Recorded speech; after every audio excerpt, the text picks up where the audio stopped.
my story and my journey on wanting to improve my boundaries. As with most people, if you have a lack of boundaries or find yourself to be a little bit boundaryless, which I was, I lacked boundaries. I let people cross mine, and I also crossed people's. I think most people do. Yes, I think a lot of people do. And I think everybody does. Yes, it happens a lot in childhood, in your formative years, when you're not taught boundaries correctly. And it can happen in a dysfunctional family. It can happen if you were neglected. It can happen if you have an authoritarian parent. There's so many ways this can happen. Even if it didn't happen in your childhood, maybe you had trauma. Sexual trauma is a huge issue for people who suffer from boundary issues.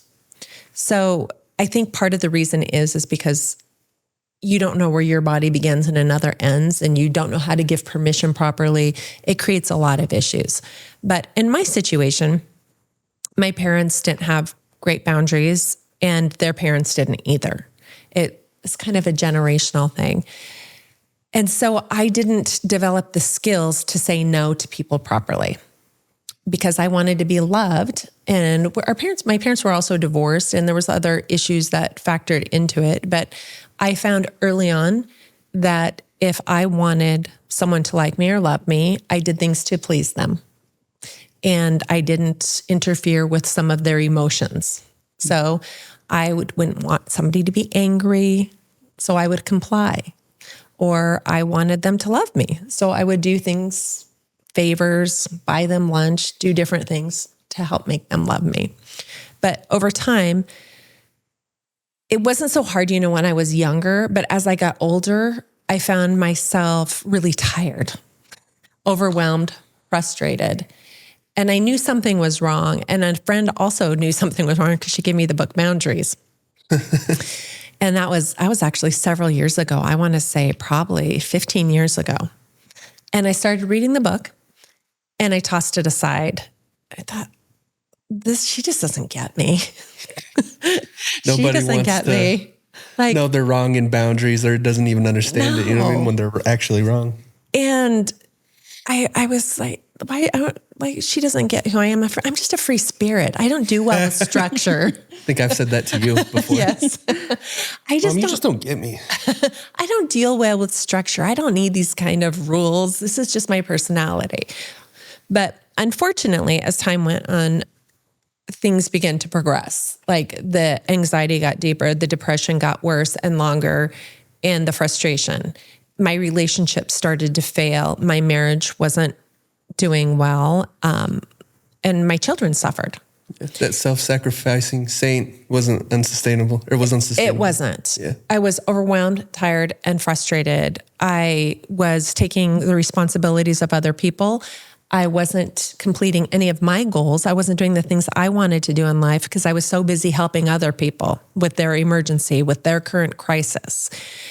And I thought that was my responsibility or duty, especially as a Christian. I thought, okay, I have more, I should give more. I have the ability, I should help. And it was a lie because I was taking people's responsibilities, their emotional responsibilities. Okay, you're lonely, I better feed that. Oh, your marriage is in crisis, I better help you. Whatever somebody was going through, I was there to help. Some of them asked, some of them didn't. I inserted myself a lot too in people's lives because I thought, oh, I can see this. They need my help. They need a savior. Yeah.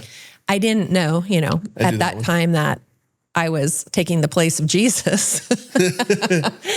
Not really, because I couldn't, but I wanted to help and I wanted to save them. And I didn't focus on my own problems in my own life because I was focused on theirs. Mm-hmm. So it was very overwhelming because I didn't get to complete anything. I didn't get to live the life I was created for. And I thought, maybe this was my role in life. Mm-hmm. I'm a support agent for everyone. Mm-hmm. Until I started having crazy fantasies. Okay, I'm going to leave the country. The only way I can get a break is to leave the country. I had fantasies of being in a hospital. I thought, okay, if I broke an arm or if I injured myself, I could get a break. Mm-hmm. And then I even got all the magazines about where I could live in another country. And I thought maybe just a break for like a year and then everything would be okay. Just run away from problems. Yeah. And then a family member got sick and I thought, oh, I can't ever leave because she may need me. Mm. And so then I was driving down the road after a real heavy dose of helping people, and it was raining really hard. And I just pressed the gas as fast as I could go. I couldn't even see the road. And I said, God, please take me. Please take me.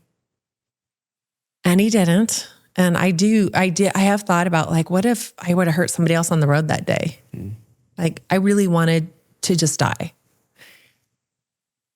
But God didn't take me. But 2 days later, I ran into this woman who I had actually seen as a therapist before.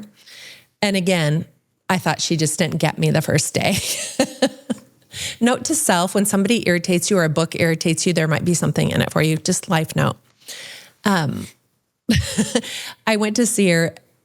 I just ran into her and I go, I need to see you. I just knew. I felt like God led her to me. And the first thing she said was, what makes you think you just can't say no? Like, why can't you just say no? Or choose not to do something? Mm-hmm. And again, I go, oh, I will, because the people pleaser in me wants her to like me. Like, oh, you're right. That's a really good idea. And in my head, I'm like, she just doesn't get it. She doesn't get my family. She doesn't get my friends. But as I saw her, I did do EMDR with her. And a lot of trauma was lifted. And that was kind of the beginning of me understanding, like, I don't have to live this life. Mm-hmm. Even though I didn't start right there, it just opened up the possibility, like, I don't have to do this. I would say it once in a while, but I didn't quite live it yet. And then my marriage was really in a bad place, probably a couple of years later from that. And I was ready to leave because I was so overwhelmed by making everybody else a priority in my life. And, you know, it was, of course, my husband's fault. And so I picked up this book. I'm joking. I picked up the book Boundaries again. And I will say my husband was a huge boundary buster at the time, and he wouldn't let me read the book. He knew I was going to leave. He knew I was wrong. He knew it was a bad situation, and he wouldn't even just let me read a book. So I started reading it out loud. And this was the beginning of huge change for us. We read the book, maybe a paragraph or two for 3 solid days straight, and then we would discuss it. We would discuss ourselves, how I saw myself in the book, how I saw him. He would tell me the same. And it was life-changing. Because part of the problems when you grow up in a boundaryless house or you have no sense of boundaries, you're like an alien in a new land where you don't quite understand what people are saying. It's like a different language. And I started to understand that this whole feeling of being out of control wasn't his fault. It was my own damn fault. You know, I was responsible for my own life, and I wasn't taking responsibility for it. I was taking responsibility for so many others, but my own. And so that was kind of the beginning of change. And I believe it's because truth was in the middle of it. And there was so much truth spoke to each other, but also learning the truth of why I didn't have boundaries and why I was letting people walk on me and why I was taking so much responsibility. And the truth behind it is I just wanted people to love me. So I was doing things for them. I didn't want to lose relationships. So I feared losing them. And I didn't understand what true love looked like. And so that was my transition into boundaries. Now, I don't have it all sewn up. I'm still on my journey, and there's a couple people in my life who it's still hard for me to set firm boundaries with. But you're darn vigilant now. I am. Well trained. I am. But I'm pointing boundaries out everywhere we go, in every movie we watch. I do. Every social setting, like they could have used boundaries right there. They could. So I'm a student of boundaries. Used boundaries right there. Exactly. Exactly. Yeah. So